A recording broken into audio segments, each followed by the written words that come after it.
What's up mga ka-Burstic? So, ito na naman tayo. So, magtatagalog ako this time. And, sabi ko na magtatagalog, tapos sasabihin ko, this is my deck profile about sharks. Ito yung deck profile ko ng sharks. And ito yung nilalaro ko lately. And hindi ako magsawa na laruin tong shark. Ito, sobrang tagal ko nang ginagamit tong shark na to. And, ito yung updated with more armor deck series. Ano lang, recap lang kasi sobrang fan ako ni Ryoga Kamishiro and lahat na tinatawag nila minsan ng shark kasi nga hindi ka ba nagsasawa gamitin yung deck na yan, oh my god, kapalitan mo na yun 2024 na. Tapos ayun na, so ito na. Aking shark deck profile. So una ay shark, Shark. So ito yung pinaka the best na shark sa deck. It can search, tapos sobrang dami niyang effects. So, hindi naman sobrang dami. Like, una ay pag may kinokontrol akong water, so special summon ko siya, and then isa siya sa mga sharks, like you know yung mga sharks pwede maging 3, 4, 5. So kaso nga lang pag numbers lang yung isa-summon ko. So ayun, yun lang yung downside niya. Sayang. Pwede sana ako mapagbahamot gamit to eh. Joke lang. Sana nga, hindi na lang yung restrict ng ganun eh. Pero, yung first na damage na ma-dealt ng number monster ko na naging material to is double na. So, yeah, parang great OTK. Tapos mag-add siya ng fish pagkatapos yung masamon. Hey, damn. Diba? Na-summon mo yung level 5 na yung Dream Shark, then special summon mo to, add mo yung susunod nating card which is tatlong Cutter Shark. Cutter Shark ba? Bazzo Shark siya sa TCG. Nasanay akong Cutter Shark. Cutter Shark. Yan. Siya yung pinaka the best na normal summon sa deck. Yan, normal summon mo siya, target ng fish, target mo siya, special summon ng fish, then X-Season, the rest is history. So, yeah, sobrang the best ng card na to. Nga pala, naging 4th place ako using this deck. And I'm proud na, hindi rin ako masyadong, kasi hindi ko siya nagamit sa mga rankings, sa mga casual pods. Pero, proud ako dun sa, pods na yun na nagamit ko to and nakapag 4th place ako. And, alam mo kung ano nakatalo sa akin? Cubics. Visit na burn 3,000 yun. Ay, sorry. Sorry. Joke lang. So, next naman ay ang pangalan nito? Si Crystal Shark. So, extender siya. Target ng water. Hindi lang yung water monster mo, okay? Tandaan mo. Water sa field. So, pwede mong bawasan yung Chengying. Tama ba? Yung sa Sword Soul. Yung synchro na na water, tama ba? So, buwasan mo yun ng 500, right? Ayun lang, babasahin ko to. Hindi ko mabasa. Katakaan na. So, ayun, ang labo, no? Wow, ganda ng camera ko. So, alam ko 500. Wow, ilang taon mo na itong ginagamit pero di mo pa rin alam yung So, ayun nga. 500 loose, yun. Tapos, special summon to sa kamay or sa graveyard. Tapos, isa rin siya sa mga pating na sa mga pating na 3, 4, 5 yung mga effect, pwede mo siyang summon. Kaso nga, pang number nga lang, nakakayamot to. So, hindi nyo na lang pinrint yung ganun restriction. Gigil. Then, Dream Shark. I used to play 2 of this because how good this card. Sabi ko nga magtatago agalog, di ba? Diba? Pagsaba, di ha, oy. Sana naman yun, Dream Shark. Pag wala kang control or may fish monster, may water monster ka, this special summon mo siya. Then, the first time na masisira siya by battle, hindi siya masira. Tapos, kung i-inflict na effect damage yung kalaban mo, then negate din, special summon, kaso kalahati na lang defense. So, a great body on the board that can negate, diba? Yung kunyari, may gagaga cowboy, tapos konti na lang buhay mo, diba? Negate mo siya, tapos special summon, diba? Baka makapag-summon ka pa ng maraming pating next turn. So, isa lang. Dati, 3. Kaso nagkaroon naman ako sa Proscios. So, isa lang. Kasi kalagi, pag na-normal special summon siya, edi summon ako ng fish monster sa kamay. Yun lang. Then, 3, 4, 5. Yun, isa siya sa mga ganong pating. My right hand shark. So, extender ko to.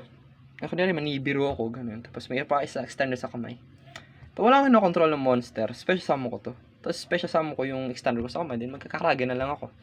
Then, hoping na lang na hindi masira yung Kragen kasi, tapos may Gozen Match ako. So, sana may Gozen Match agad ako. Pero, it came up to me always. Ganun.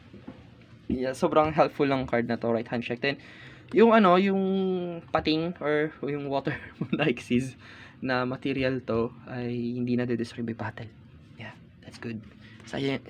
Yung left hand check sana yung maganda kasi cannot be destroyed by card effects. Kaso level 3 yun, ewan ko ba, anong inanong Konami.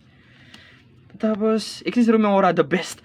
I love this card with yung combo sa bagong Dark Knight, bagong Batman na pating. So, yun, Xyz card kasi siya. So, it can be added from the graveyard. So, yun, detach ka lang ng kahit sa Xyz monster material, then special summon mo siya, special summon ko ng mga pating, then swarm summon ka ng pating. Anak ka ng pating. Minay Ruka. Ang pinaka nakakalungkot lang dito ay hindi quick effect yung negate. Ang quick effect lang sa kanya yung special summon. So, pag may nag-activate na water, special summon ko siya. And sa turn ko lang magagamit yung once per turn tribute ko siya. Banish. Banish ko to. Then negate ng effect. Sayang. Kung quick effect ka lang sana, maganda ka sana. Pero gusto ko siya as extender. And I love that. So, sa turn ko, pwede naman na din force is out a negate. Diba? Yung effect, sige, mag-negate ka, negate ko, banish ko to, negate ko rin yan, diba? Ganun lang. And then, dati sa mga build, I play 3 bit, pero ngayon, 2 na lang. Bakit? Kasi marami na ako extenders and ayoko madali ng restriction niya, which is yung Silent Angler kasi pag may control kang water, special summon mo siya. And then, bawal ka mag-special summon sa kamay, yun lang. Bawal mag-nibiru, bawal ako ng mga sa mga kamahi. Ba't ka mag-nibiru sa turn mo, buang? Tapos, Lifeless Leaffish. Isa rin siya sa great target ko ng Cutter Shark. Kasi, a great normal summon kasi it can send isang isdang card, fish card sa deck to the graveyard. So I usually send this Crystal Shard, then activate minus special summon, then rank 4 number 4 Kragen, then the rest is history. Then ayun, then may effect pa pala siya na ito yung isang card is yung parang jellyfish na to, nakalimutan ko, pero isa to sa kalaban ni Reginald Castle, yung Fate number 4, ganun. Extender siya pag may kinakontrol ng water, pero lock na ako sa water. So pinagkaiba nila, gusto ko sila para silang Path of Avarice. Ito may draw, ito wala. Pinagkaiba lang nito, fish yung mga ibabalik na 3, then draw 1 card. Ito naman water monsters, so pero wala kang draw. So, pwede mo may balik yung mga Kragen mo, yung mga Xyz mo kasi kalimitan sa kanila ay mga aqua, sea serpents, hindi fish. Like, sana isang, di ba nagigets niyo ako, sana pinagsama na lang sila. And, sana may ganong card nila na, na water na makapagturo ng 2 cards, di ba? Then, Ashy Blossom. Hindi ko na-explain yan. Generics, Maxi kasi Pilipinas, and 1 Nibiru. I played Nibiru now. Nag-play din ako ng Ghost Bell kasi puro graveyard reliant, pero gusto ko ng Nibiru kasi puro summon ngayong format. So I play this Nibiru. Tapos magiging bato lang yung field mo na nakakayak. Spells. Monster Reborn. Flex ko lang yung UR yan. Then, Triple Tactics. Bakit 2 Triple Tactics? Winlove. Sobrang dami kong interruptions sa deck na to. Kasi yung extra deck ko ay halos konti lang interruptions, negates, mga ganun. So, dumali ako sa mga hand traps and mga traps na pwede makapag-negate. So, gusto ko sila makuha agad. Okay? And then, kung puro naman ako hand traps and traps, gusto ko magkaroon ng pating sa kamay. So, magagamit ko to para makapag-draw ako. But, Dalawa lang, ba't di ko tinatlo? Kasi naglagay ako nito. Aray. Yan. Fury of Kyryushin. Alam ko, wag niyo ako i-judge. Wag niyo ako i-judge. Pero gusto ko yung effect nito. Pang-beat ko ng Ash. Yeah. Ilang beses ako nakakapag-beat ng Ash ito. Hindi sila natututo. Kasi, effect niya nag-add na torrential tribute. Alam, understandable, right? Ash ko talaga. Ba't ka mag-add ng torrential tribute? And then, ayun, kung madidestroy man yung mga water, diba? Diba mga water monsters ko, di banish. Hindi sila madidestroy, banish ko na lang. Cross out, call by, and that's my generic spell. And then I play 2 white mirrors. Dalawang white mirror. Oh, hindi pa ako nakakabili ng OCG. Ano pa lang to. Hindi na natin sasabihin yung word, pero basta counterfeit na lang siya. White mirror, dalawa na lang imbis na tatlo. Bakit? Dalawa lang? Klagi. Okay. Klagi yung tatlo. Dalawa lang. So, pangatlong monster born ko siya. Then, taga-add ako ng starter run ko dun. Especially sama ko yung Cutter Shark. Then, add ako ng Cutter Shark. Ganun lang kadali. Huwag lang ma-ash kasi ayun lang problema dito eh. Nadadali siya ng Ash. Hindi ko tuloy mas special summon yung alam mo na, yung pating. And then, alam ko, di pa ako nakakabili. Alam ko, printed pa lang yan, masaya na kayo. Armored Xyz. Hindi yan once per turn. Sobrang daming nagawa niya.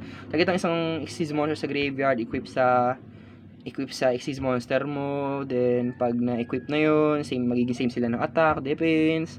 Tapos, pag after damage calculation, pag umatake, send ko yung in-equip, then pwede umatake ulit. Ganun na lang. Then, hindi siya once per turn, ha? Okay. Hindi siya once per turn. So, kung ma-loop mo to, then lalaki yung Dark Knight natin. Then, sa traps, isang full armored Xyz. So, ito yung taga-transform ko ng Dark Knight sa turn ng kalaban ko. So, isa rin yung, alam mo na yung Armored Xyz engine. So, banish ko to, equip ng isa, then, yeah, there. Mataba na siya, tapos cannot be targeted na, tapos mangangain pa. Diba? Kasi, ganun yung motif ng Shark deck, nangangain. Ginagawa material, tapos, like, diba? Devour na lang. Then, dalawang impermanence. Dapat, 41 tong deck na to, totally. Nawawala ko yung isang impermanence ko. Kaya, please, sana, kung meron mang, ano dyan, mabuting puso, bilan nyo. Pengi ako yung permanence. So, next is Torrential Tribute. Tubig eh! Masisisi nyo ba ako? Gusto ko yung tubig na deck. Yan. Ito yung sinesearch ng Fury of Kyryushin. Torrential Tribute. Huwag nyo na i-ash. Ayaw nyo ba? Para pag mag-pendulum sa mo kayo, di ubos yung field nyo. And then, yung paborito kong card dito, Gozen Match. Yan. Kasi Kraken Control. Dude. Ang dami, nanalo ko lagi sa casuals dahil dito. Dude. Wala akong masyadong extender, hindi ko makapag Armored Xyz combo. Di, Kraken na lang, tapos i-flip ko na lang to. Yeah, flip. Yeah, that's it. Then, next is yung masyado na mahaba yung video natin. Next naman ay ang ating mga Xyz monsters.